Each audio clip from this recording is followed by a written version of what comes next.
Blessed day, Senate President Sotto. Thank you so much for joining us. And on behalf of the Christian Values Movement, the Philippine Council of Evangelical Churches, we really truly appreciate you carving out time from your very busy schedule to join us for this interview. My name is Pastor JP Masakayan. I am the chairman of the Christian Values Movement. And with us are several bishops, and may I first introduce Bishop Pastor Peter F. Tanchi. He is the founder and senior pastor of Christ Commission Fellowship. He is also the chairman of the Philippine Council of Evangelical Churches and founder and board member of the Christian Values Movement. With us as well is Bishop Noel Pantoja. He is the national director of the Philippine Council of Evangelical Churches. As well with us is Bishop Junel Milan. He is the founder, president of Asin at Ilaw Movement, which stands for Ating Siyasatin, Ihahalan Natin, Ang Suhol, Iwaksi Natin, Itaguyod, Legal at Wasto. He is also the Bishop of Hope of Glory Community and a board member and deputy director of PCEC. And last but certainly not the least is Pastor Ricky Sarthu. He is the executive pastor of Christ Commission Fellowship. Our goal in setting up this meeting is for our 15 million members of 80,000 churches to get to know the candidates running for the 2022 elections. In this session, we will be asking you questions based on Christian values for leaders in our nation. We would like to know your position and plans regarding these matters. Please know that this set of questions are the same standard questions for all other candidates. We would like to ask your consent to record and broadcast this interview. Yes. Thank you so much. And without further ado, I turn over the floor to Bishop Peter. Thank you. Thank you very much. May I be allowed to say first that it is my honor and pleasure to be here.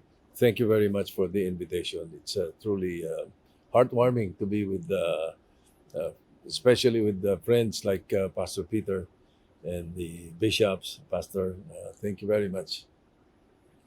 Thank you. Likewise, SP, it is a pleasure and a privilege that you are willing to come and share your heart with us. For our first question, it has to do with the Christian Values Movement. Number one, it has to do with character integrity. So here is the first question. How do you plan to solve the perennial problem of graft and corruption? I was raised to believe in His. When I say His, H-I-S, I mean the Lord. And H-I-S stands for honesty, integrity, and sincerity. The best way is to lead by example. My partner and I have already formulated what we will do on day one, just to prove that we want our records to be clean and we want the other officials of government to be clean. On day one, if we win, the first thing we will do is sign a waiver against the bank secrecy law. We will remove ourselves from the bank secrecy law and open it to the public. And we will ask our cabinet officials to do the same thing. It would mean that you are ready and you are clean enough your record is clean enough to lead the country. So again, bottom line, lead by example. Thank you. It's an amazing answer because there's no other way to influence people other than example first.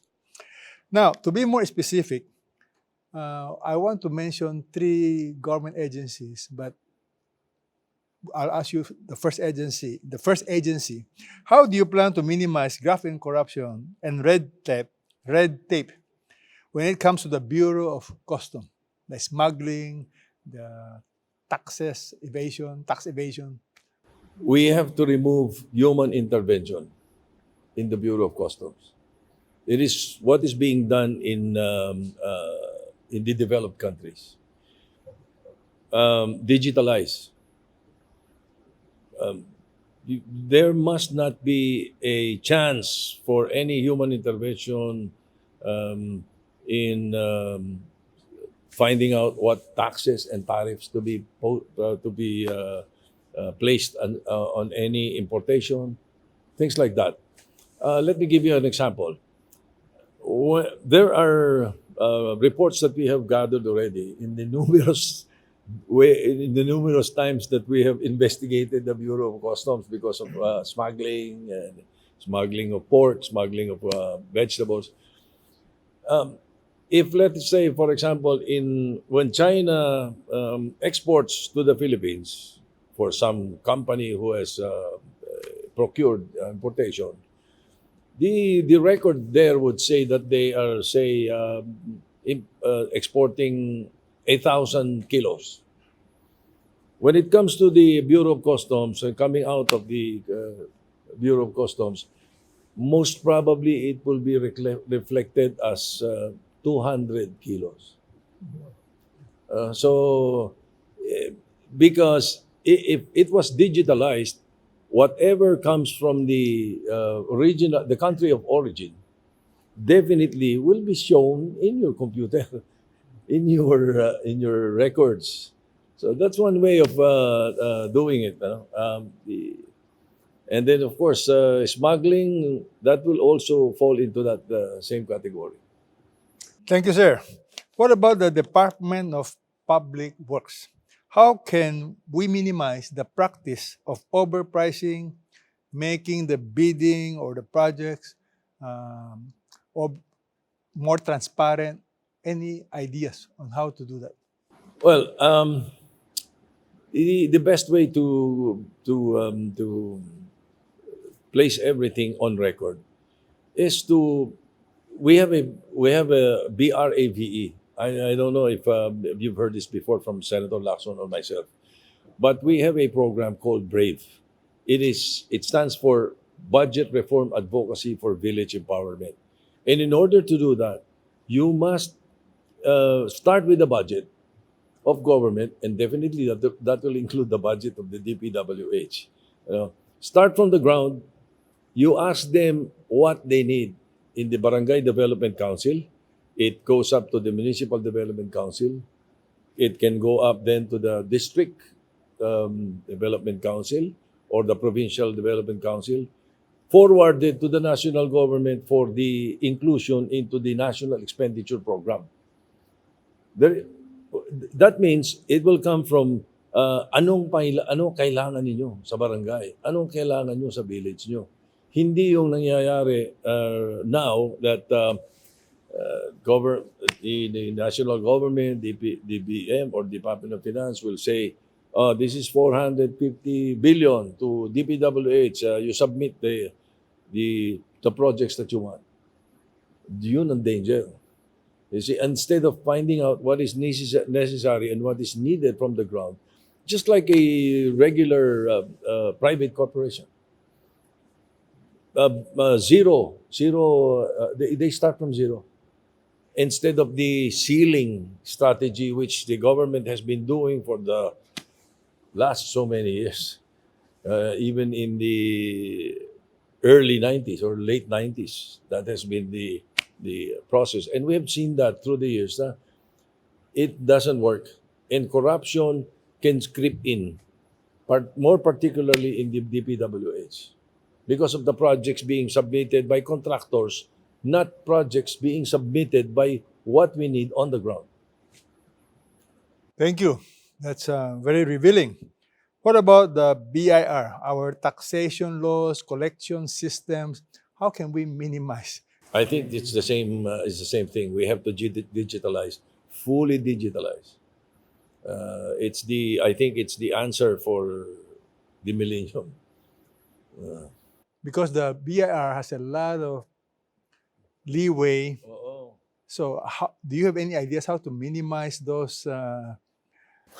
Again, perhaps lead by example, and make sure that the people stealing from government who are violating BIR rules or government rules and laws must be prosecuted. Now, Another question, are you willing to sign, which you have answered already, the waiver of the bank secrecy law? And the question says, are you willing to mandate or advise all your cabinet members to do it also? Yes, Pastor, 100%. As a matter of fact, it's part of our platform to show that we are ready to lead by example. As a matter of fact, there was one time I was asked in a forum on so what they said. You can always remove the money from your bank. Sabi ko, no. That means you can trace all the transactions that I had all these years. Even if you have a closed account, you may the government or investigators may look into your records from the past. So it doesn't follow that because let's say you have 100 million in your bank and you sign the bank secrecy law, you remove 99 million, it'll be traced. it it will be reflected. That's why a lot of politicians are afraid of this waiver of the bank secrecy law. This is different from SALN. This is the bank movement, the money. Okay, last question when it comes to character is this. Have there ever been charges or accusations or informal charges of corruption against you or your family? And if so, what do you have to say about this? Praise God, none.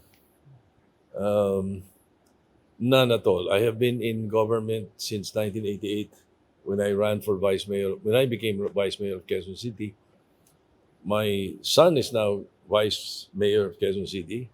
I have been in government for 30 years. I have served in the local government, the local governments, the executive department, 24 years in the Senate. Praise God, there is nothing, there is no formal or informal accusation of corruption against me or any of my family members. Praise God. That's good. Mr. Senate President, I have the privilege of asking a few questions relating to the Christian value of competence. So the first question is, looking back, what would you say have been your top 3 greatest contributions to the betterment of the Philippines? Perhaps I would say number one would be the research and the programs that I have learned and studied addressing the problem of illegal drugs and drug abuse. That would be number one because I was able to create the Philippine Drug Enforcement Agency. I authored the Dangerous Drugs Act of 2002, Republic Act 9165. That would be one. Second, perhaps, would be other laws that lately, what comes to mind right away would be there are 240 laws that I principally authored, not co-author or co-sponsor, principally authored. I would say Bayanihan 1 and Bayanihan 2. Because of the present pandemic, the idea of giving ayuda to our countrymen started from a conversation that I had with a business friend of mine. I mean, a businessman, a top businessman that we had a conversation in the last week of February towards the first week of March 2020, when the pandemic was just starting and lockdowns were going to start. So again, that would be probably the second.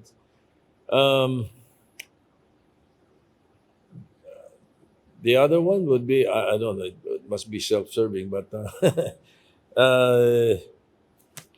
the songs and the artists, singers and artists that we have promoted, I think gave entertainment to the country and gave inspiration to many young people. I would say that. Offhand, that would be that what comes to mind right now. Thank you very much, sir. My second question is, what industry do you plan to support or to develop in order to lower poverty, alleviate poverty on one hand, and generate employment on the other hand? Our BRAVE program is encompassing. It's actually a silver bullet.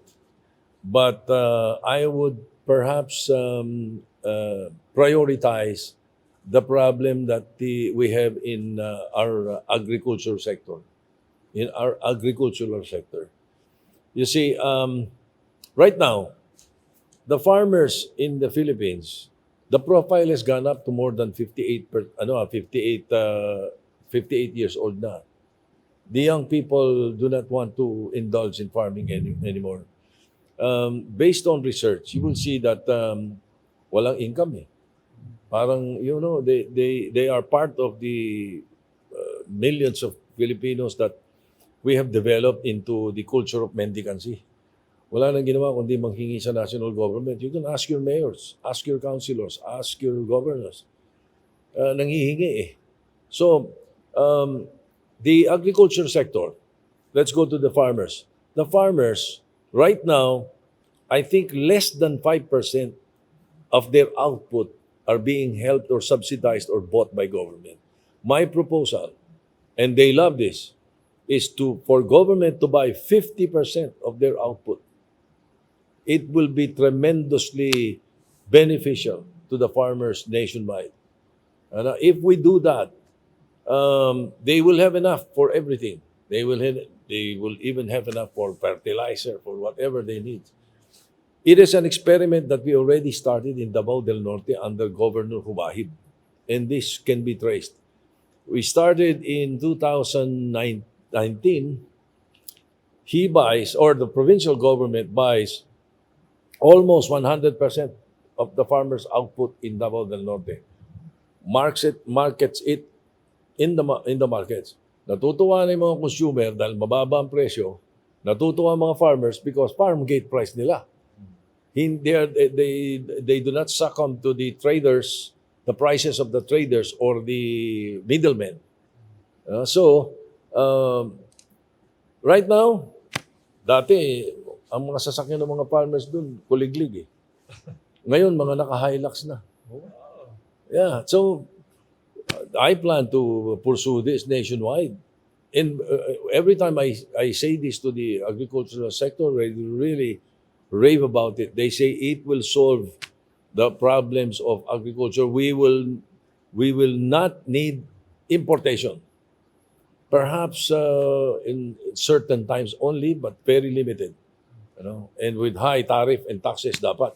So that government, unlike what's happening in the past. Diba? So importation will no longer be necessary if we do that, if government does that for them. And we have enough, huh? We have enough. If I'm asked, how do you plan to do that? Baka motherhood statement siya. No. We have enough. From the last 10 years, in the in the budget of government, we have an average of 328 billion unused at the end of the year. Do you know how much it will take to buy 50% of the output of all the farmers, even the fishermen in the country, every year?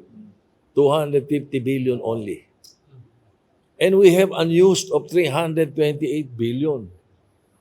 So really, the program of BRAVE, budget reform, using the budget properly, will definitely be best for the country.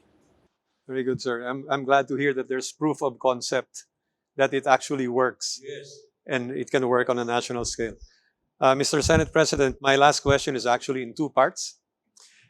First is, Lord willing, should you be elected, what specific role would you like to play?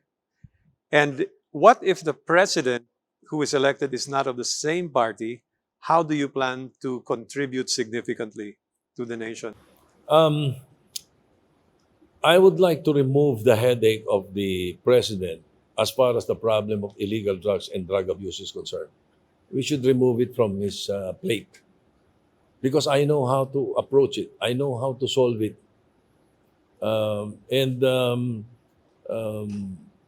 Even if I do not come from the same political party as the president, although I wish, of course, that it was Senator Lacson who will win. But just in case, if you know what to do, You do not need any position. I do not need a position. All I need is the clout of the office of the Vice President, and I will be able to develop prevention and rehabilitation on the problem of illegal drugs and drug abuse.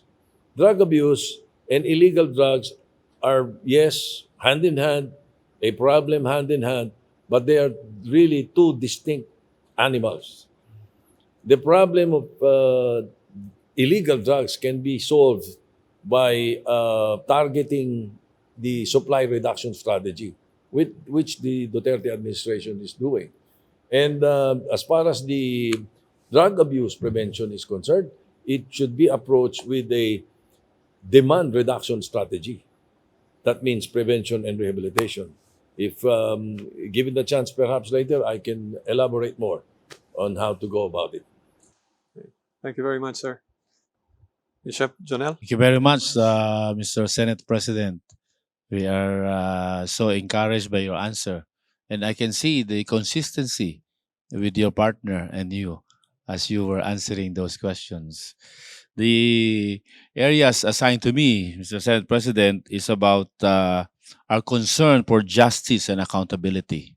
The first question is what will you do to help the wheels of justice turn much faster in our nation? In the area of illegal drugs, Senator Boy Herrera and I, the late Senator Boy Herrera and I, when I was vice mayor, I was his vice chairman, we put up the Citizens Drug Watch. And the main work of the Citizens Drug Watch is to field members in the drug courts and monitor the drug cases. During that time, we were very much successful as far as prosecution is concerned. So this overall, it will really need a political will on the part of the government.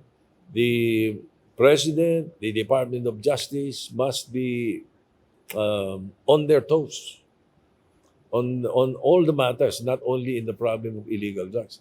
There is much to be desired, really. Again, perhaps lead by example. Hindi pwedeng kaibigan, kamag-anak, may kaso, dapat prosecute.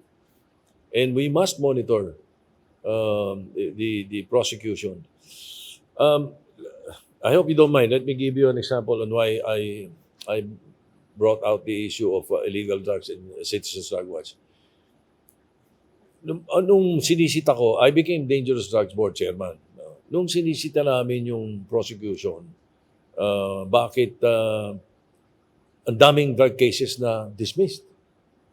So, when I gathered the prosecutors, ang sagot sa akin, sir, yung mga polis mo hindi marunong mag-file ng kaso. Mali-mali ang mga pa-file. Merong ganito, ganyan. Ang mga sinasabi nila. Nung inipon ko naman yung mga enforcers at kinausap ko, yung mga polis, ang mga nagpa-file ng kaso, mga enforcement agents. Ang sagot naman sa akin, sir, yung mga prosecutor nyo nalalagyan. Kami lang ang pinagbibita. You're caught between the devil and the deep blue sea. So what I did during that time was to come up with a seminar, conference. I had good judges I brought them together, the prosecutors and the enforcers. And I had the 2 or 3 good judges nilecture sila. Nilecture sila. And then sabi ko nga, dapat magkabati kayo. Dapat magkasundo kayo. As a matter of fact, dapat pag kami mga prepare na kaso pa lang, nagtatanong na kayo sa prosecutor how to go about it. Ganon din naman sabi ko yung well, it worked for a while, but I had to be in the legislative department. I had some amendments in some of the laws that were very important during that time. So perhaps we can do it again, and we will do it better next time.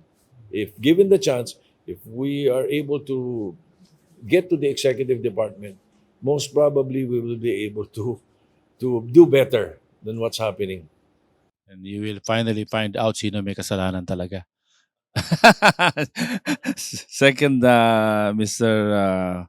Senate President, how will you ensure that any public official of any rank will be held accountable for his or her misdeeds? Alam natin na marami tayong cases na ganyan. Murky popular, close, powerful, hindi na paparusahan. Well, the best way really is to prosecute anyone who is definitely involved, whatever rank. We must hold everyone accountable for their actions, for the violations or violations of law. It's the only way to do it. We do not. We have to prosecute, and of course, win. It's not just prosecuting like what's happened. What's happened in about 2 or 3 weeks ago.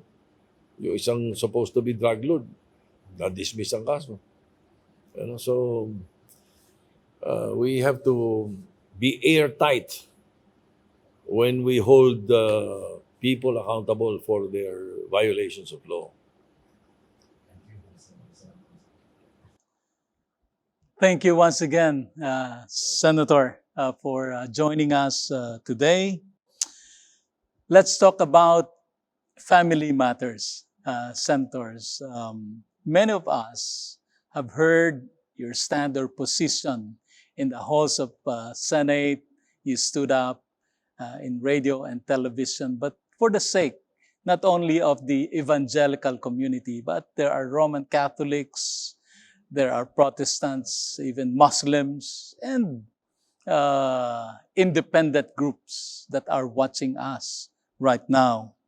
What is your stand on divorce? First is divorce, and second is abortion. On the issue of divorce, I am not supportive. It really parang hindi bagay sa culture natin. That's one thing. The other is there are other solutions. Like, for example, there was a time that the House of Representatives, I think, approved, or their committee approved divorce. When it was going to be brought to the Senate, my first reaction was to say, instead of debating on divorce, I said, why don't you look at the possibility of relaxing the rules on legal separation or annulment? Like, for example, sabi ko, gusto mong annulment, saksakan na mahal, saksakan ng tagal. Kaya ang iniisip nila, biglang quick action, divorce na lang. Hindi ganun eh. It's not that easy. So, well, bottom line, I'm not in favor of divorce. Well, abortion, definitely not. In whatever form. No, of course, di natin maiwasan kung missed abortion na tinatawag. It's, abortion per se, as a matter of fact, abortion per se, I am not in favor. As a matter of fact, you can check with Facebook itself. A few months ago, I called on them and told them to remove websites with addresses in the Philippines promoting abortion. They were promoting abortion clinics. That is completely illegal because abortion is illegal in the Philippines. The executives of Facebook attended the meeting that I called, and I asked them to remove this website. They did. After just a day or so, they removed these websites. Thank you. That's a profound answer, Senator. Let's go to a more controversial issue on the LGBTQ. And let's jump to another issue related to that. Where do you stand on same-sex marriage? Senator? I have no problem with the LGBT community. As a matter of fact, I have many friends in the LGBT community. Um, but same-sex marriage, it might not only be unconstitutional. It is also um, I don't think it is acceptable. If you look at the teachings in the Bible from the Word of God Himself. So, same-sex union, let them go. Let them be, whatever. They want to live together, but never on same-sex marriage because it will have a different connotation as far as morality of the country is concerned. Salamat po. That's a very clear answer on where you stand on these issues. But the third is this. What is your plan, Senator? What is your plan to help strengthen family relationships and values such as respect, hard work, honesty, and frugality? Um, at the risk of sounding like a broken record, we should lead by example. And then perhaps we should, what we can do is a moral regeneration. I think government must work with the Christian community, with the religious sector, and formulate a moral regeneration program. We can do it in the schools. We can do it, start with the schools, and it'll definitely be appreciated by the families themselves, the parents. And sometimes the parents are the ones that we have to morally regenerate. Sometimes, not oftentimes. So, siguro doon, babalik tayo doon. If we do that, we can go back to the old culture of the Filipino na nagmamano and kaya honesty, well, frugality. Even up to now, yung pagmamano, I develop it with my grandchildren. Pinagmamano ko sila eh. Mana ko na rin po siguro yan sa mga uncles namin, sa mga lolo namin, ganun sila eh. Lalo na, meron kaming, just a little levity. Meron kaming uncle na suplado eh. So ayaw niya nagpapahalik. Sabi niya, ano na lang kayo, huwag kayong mahalik. Parang gano'n siya eh. I like the word that you use, moral regeneration. Yes. Parang revival of GMRC. Oh. Maraming salamat po, Senator, sa maiksing mga sagot tungkol sa family. Pero ito po ay maliwanag at very profound answers on this. Maraming salamat po. Back to you, JP. Mr. Senate President, I take liberty to just, summarize some of the things that you said. I go back to one of your opening statements, which is your belief in His, meaning God. But you did say that it stood for honesty, integrity, and sincerity. On the honesty side, it was good for us to note that neither Senator Ping nor you have had any taint of corruption in your very long history of public service.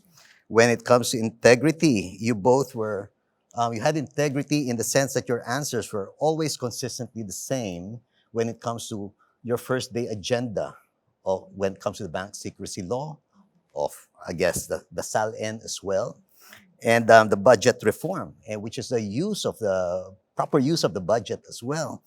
And when it comes to sincerity, one of the things that you have been very sincere about is in the area of drugs, right? Again, I do remember you being the chairman of the Dangerous Drugs Board, and evidently that passion remains in you quite heavily, right? But one of the more recent things which I note that you were very vocal publicly about is your view on this current issue of the vaccine mandates, right? You use the word of, for example, the same-sex marriage. It might not be constitutional. What is your view of the mandates in relation to what the Constitution also says should and should not be allowed? On the issue Vaccine of, mandates. it could be unconstitutional. It might, we have to do a full-blown research on it, but I think it might be violating the Bill of Rights. Um, you cannot mandate something that is not to a citizen, you know, and mandate that will make it discriminatory on him or her. That is my position. So if a person does not believe in vaccines or the type of vaccine that you would want to use on him or her, why will you force him to do that? And there are members of our society that cannot be vaccinated or inoculated. For example, pregnant women, those who have types of sicknesses that have to avoid types of different types of vaccination. Baka ni yung anti-pneumonia, hindi sila pwede, yung mga ganun. And then there is also the persons who have already been, what do you call this, recovered. Like for example, my daughter is a perfect example. Pastor Peter knows very well si Apples. She had COVID-19, had recovered, do not want vaccination or inoculation. And when we checked on her antibody, neutralizing antibody tests, she had 7,000 antibodies. While I, who had 2 shots of vaccine, had 549 antibodies. So, maliwanag Maliwanag yung mga examples eh. Hindi lang basta, I didn't pluck it out of thin air na huwag natin pilitin yung ayaw.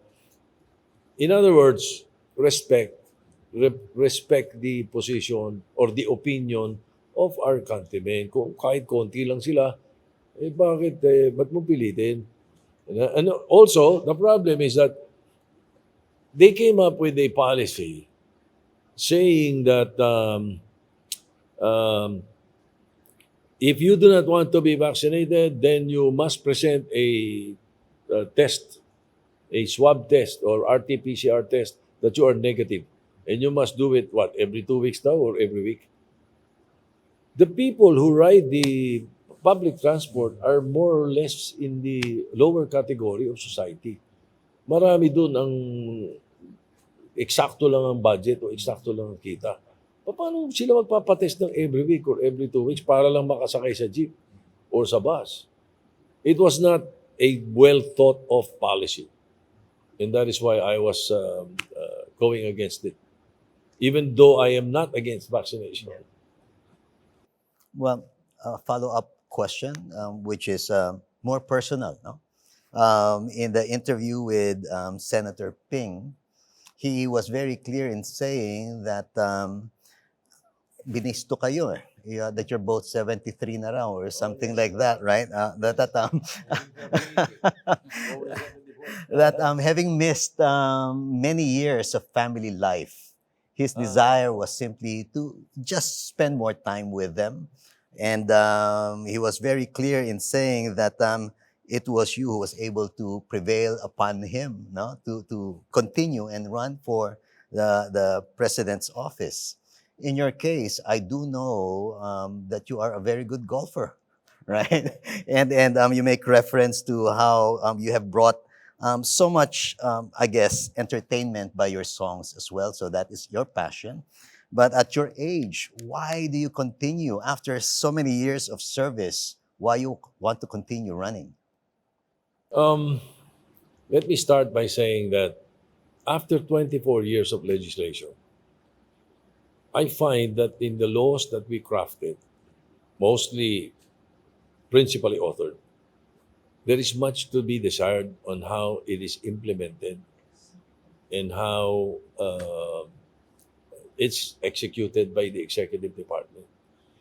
So I was thinking, who would be the best executioner or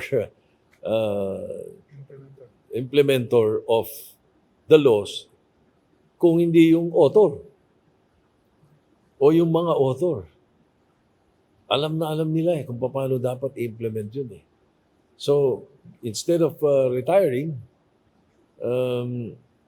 it could be our last chance. Ito yung huling pagkakataon namin na mabigyan ng chance ng ating mga kababayan na kami naman mabigyan namin ng huling serbisyo yung aming mga ginawa na ang tingin namin would be good for the country. And that's one. The other is that I know for a fact that Senator Lacson would make a good president. I have to admit and be very frank about some presidential candidates who have approached me and asked me to consider their running mate. Way back, there was one who approached me thrice. But thinking of myself running as vice president, I thought I want to have a presidential candidate who I can promote and defend without batting an eyelash, so to speak. Diba? So, and I find it in Senator Lacson. His track record and his performance as an executive, I think will be good for the country. And so when I started talking to him about it, as a matter of fact, he was asking me to talk to a fellow senator of ours so that the two of us now will be tandem. So before we set up the meeting, I'd rather not mention the name of the senator. Before we set up the meeting, I said, before we talk to that senator, sabi ko, why don't you and I talk first? And then let's call our group. Let's call our group and see what we can do. So, to be very candid about it, it was Senator Lacson and I and Senator Honasan. We called him together with our group and former Speaker Bebot Alvarez. That was how it started. We had Governor Hubahid of Davao del Norte who was with us. And we came to the conclusion na bakit tayo iisip pa ng iba na titimplahin natin? Ito alam natin. Alam natin ang in Tagalog, sorry for the street language, alam natin ang hilatsa ng pagkatao. Yeah, wala na tayong babasahin pa.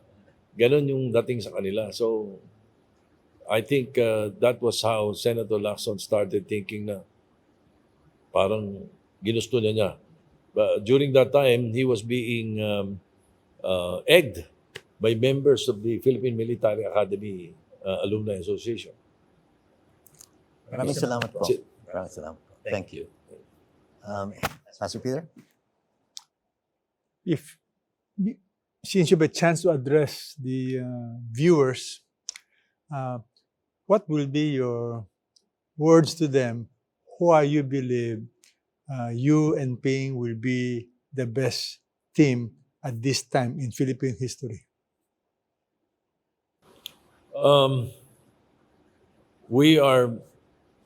I believe we are very qualified.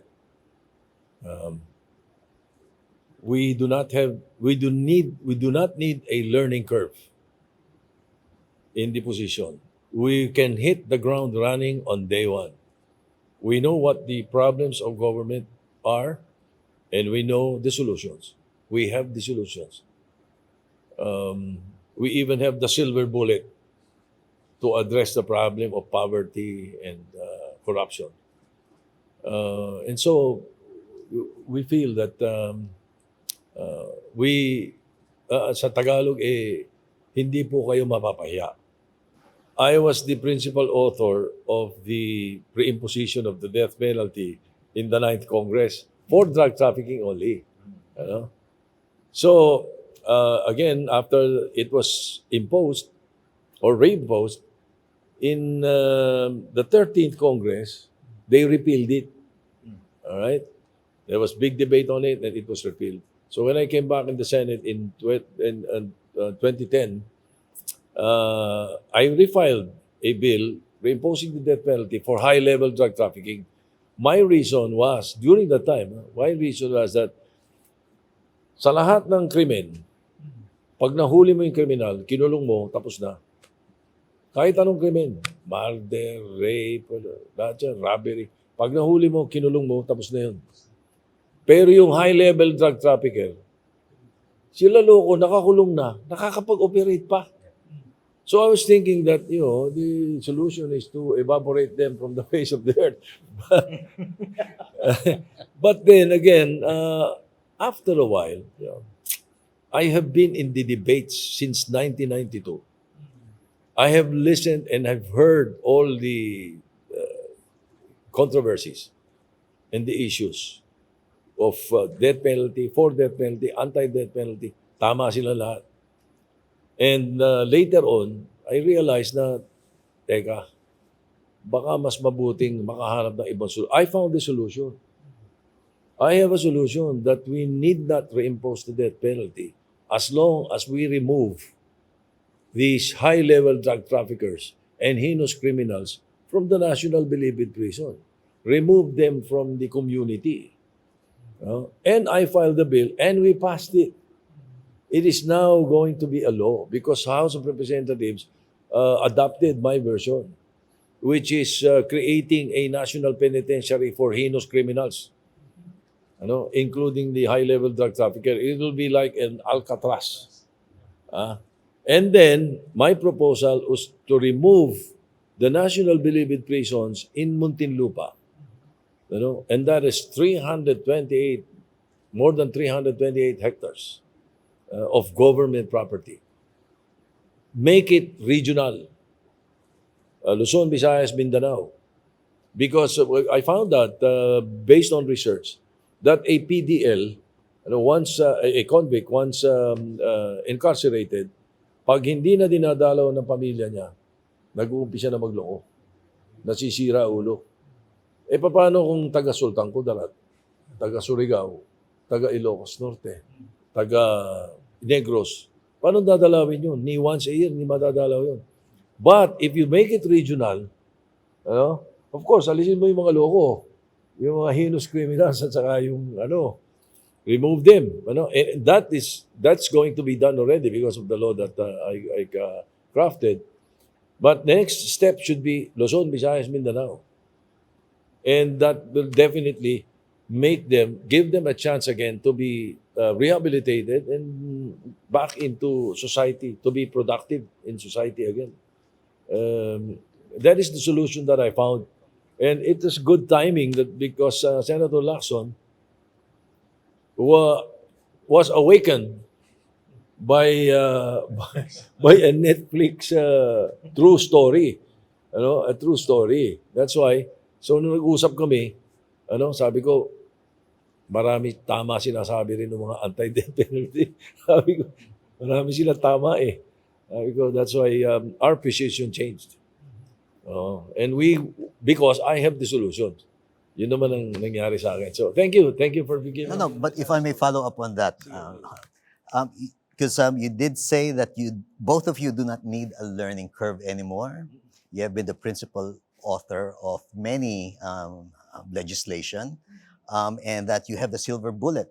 And I like what you said about this plan of segregating the really hardened criminals, right? And then the regional penal penitentiaries, right? But going back to the different departments Pastor Peter asked earlier, one of the more corrupt departments also has to do with the prison system. So you are able to address the prisoners' side, but what about the people who run the system, the bureau itself? I also filed a bill raising the penalties for a revised penal code provision, not provision, a violation called infidelity in custody of a prisoner. There is a law that penalizes infidelity in custody of a prisoner in the revised penal code. And you know what the penalty is? 6 months. Eh, di probation na agad yun. Or, kaya talagang papayag na suhulan eh. No, so my program is infidelity on custody of a prisoner. Kung sino pinakawalan mo, kung ano yung sentensya niya, yun ang sentensya mo.